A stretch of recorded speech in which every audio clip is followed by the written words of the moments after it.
The answer isn't in the box. It's not in the model. The answer is in human hearts and minds. And we need to be present and in touch with their fears, their anxieties, their concerns, their needs. If we do that well, you've seen the kind of success that's possible. For nearly 2 centuries, Procter & Gamble has been at the forefront of innovation, addressing everyday household needs to create some of the world's most valuable as well as indispensable consumer brands. But innovation at P&G isn't just about reimagining products. It's also about rethinking strategy.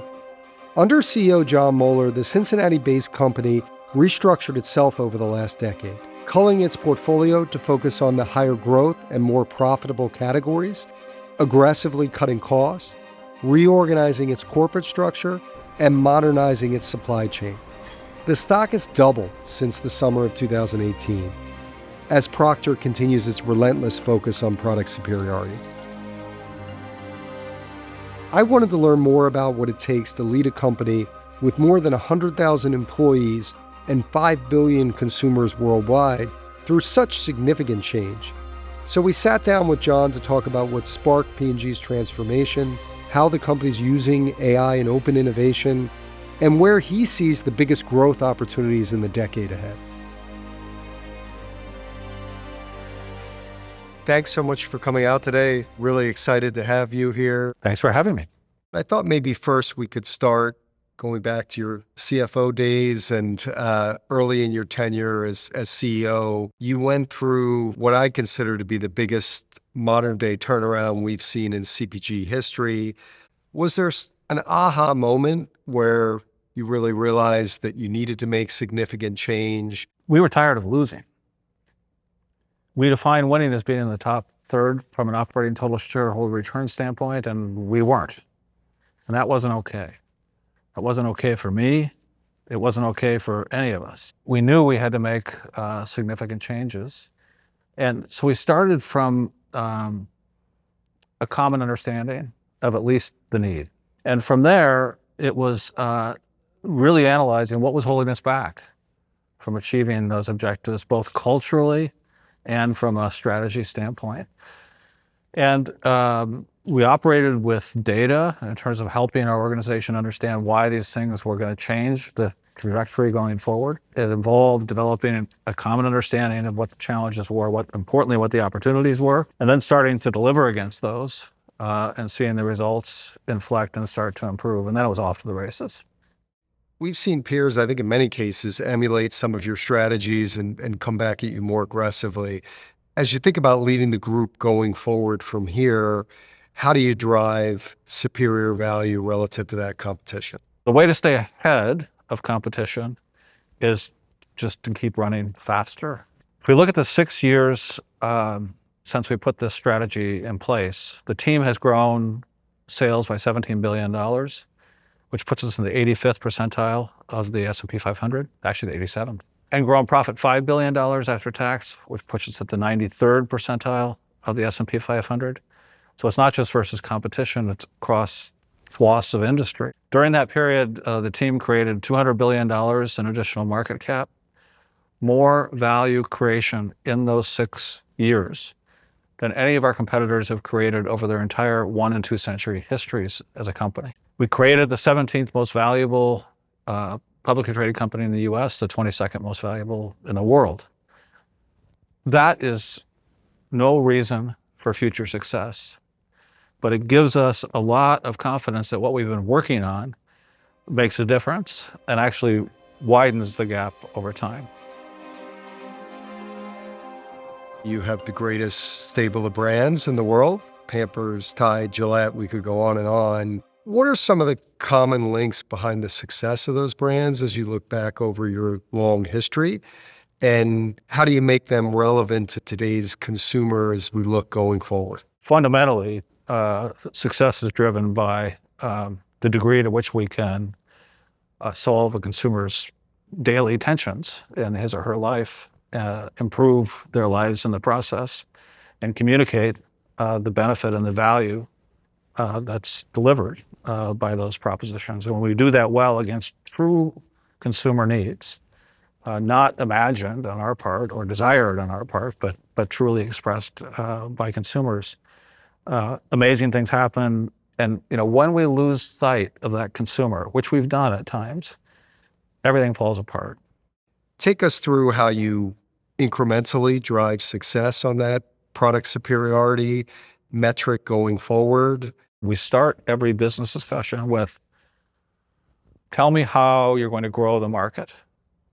That establishes a very high bar for innovation, commercialization, operationalization. The answer is through continued increases in superiority, which drive consumer delight, which drive customer delight.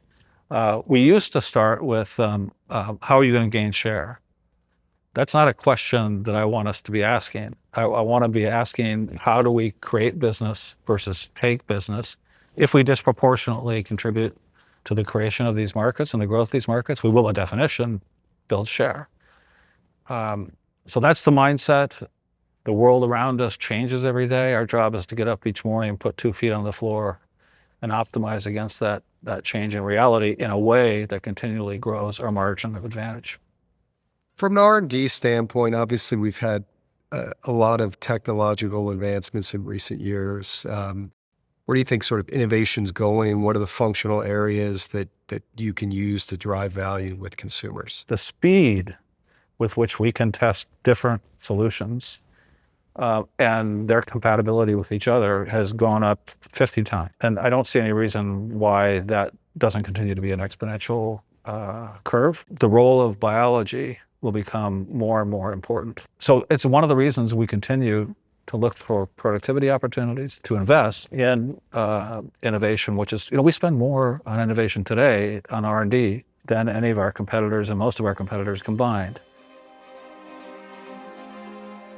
As you look out over the next decade, what do you think could be the biggest value drivers for your company taking a longer term point of view? If you just look at household penetration of our products today, and let's take a mature market like the US, there's significant upside. Something like laundry scent beads are only purchased by 50% of households in the US, and they only use them in about 50% of the laundry loads they do in their home.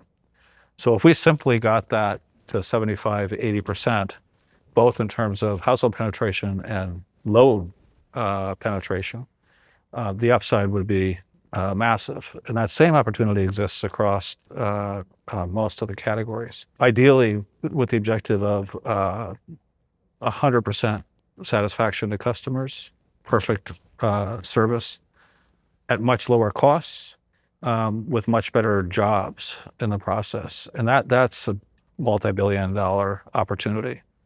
The ones that might seem more counterintuitive, but I think are the most powerful, is dramatic increases in the value proposition for each employee. When you get that right, and everybody's thrilled with the work they're doing, the recognition they get for doing that work, the compensation they get for doing that work, the world changes. And that affects every part of the activity system.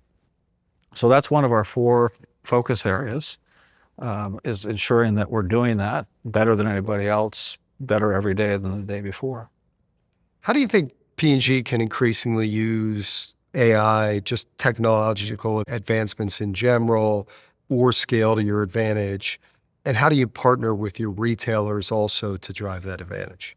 So there are 2 things that we're actively working to change in a constructive way, the relationship with our retail partners. Historically, we looked at things in very transactional ways. Therefore, we've been historically unwilling to truly cooperate.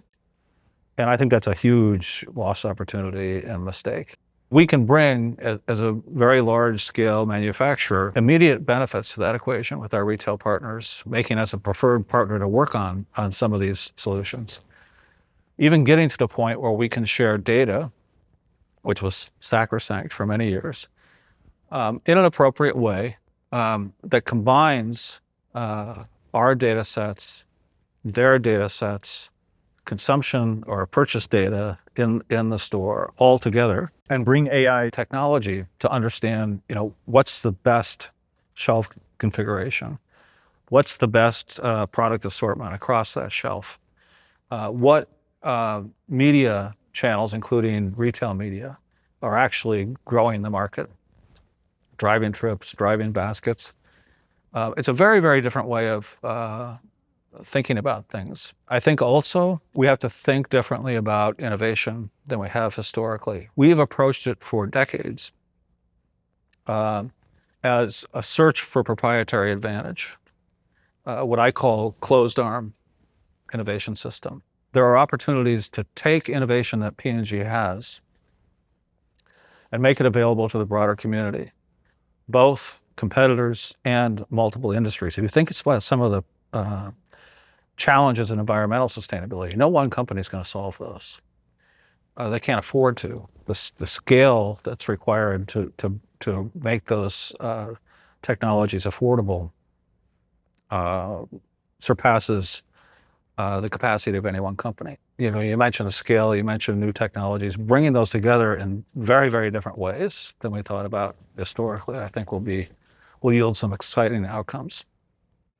What's some of the most important advice you've received either from your CEO predecessors or other executives that's helped you lead the P&G organization? One of the most motivating comments I received one time was from a board member. And I was taking them through one of the challenges we had and trying to assure them that everything was going to be all right. And this board member looked at me and said, Jon, when you're explaining, you're losing. I didn't like that. But that person was correct. I think the other is you're one person in a company of today, 108,000 people. You can accomplish very little by yourself. So it's about energizing, motivating, and in a constructive way, holding accountable the balance of the organization that moves things forward. Thanks so much for coming out today. Really excited to have you here. And as always, incredibly informative. Thank you.